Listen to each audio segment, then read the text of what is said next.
from the Gospel according to Matthew. Peter approached Jesus and asked him, "Lord, if my brother sins against me, how often must I forgive him? As many as 7 times?" Jesus answered, "I say to you, not 7 times but 77 times. That is why the kingdom of heaven may be likened to a king who decided to settle accounts with his servants. When he began the accounting, a debtor was brought before him who owed him a huge amount. Since he had no way of paying it back, his master ordered him to be sold, along with his wife, his children, and all his property, in payment of the debt.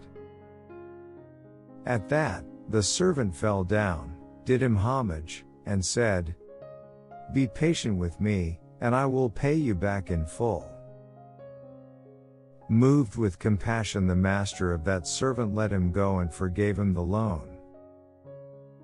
When that servant had left, he found one of his fellow servants who owed him a much smaller amount.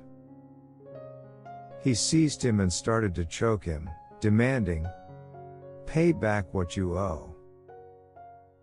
Falling to his knees, his fellow servant begged him, 'Be patient with me, and I will pay you back.'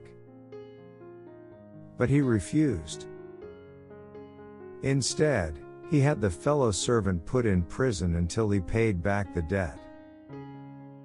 Now when his fellow servants saw what had happened, they were deeply disturbed, and went to their master and reported the whole affair. His master summoned him and said to him, 'You wicked servant!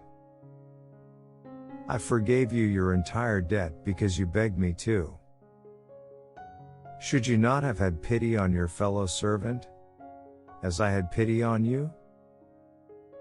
Then in anger his master handed him over to the torturers until he should pay back the whole debt.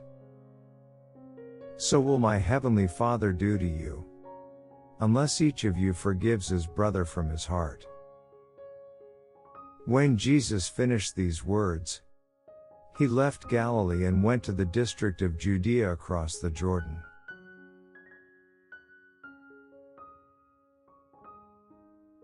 La parabola di oggi ci aiuta a cogliere in pienezza.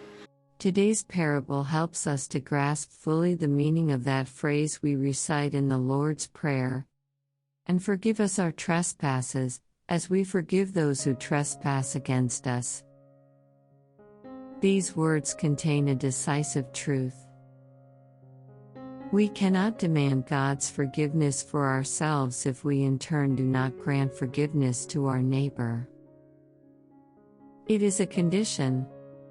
Think of your end, of God's forgiveness, and stop hating.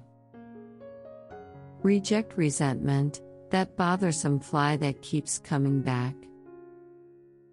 If we do not strive to forgive and to love, we will not be forgiven and loved either.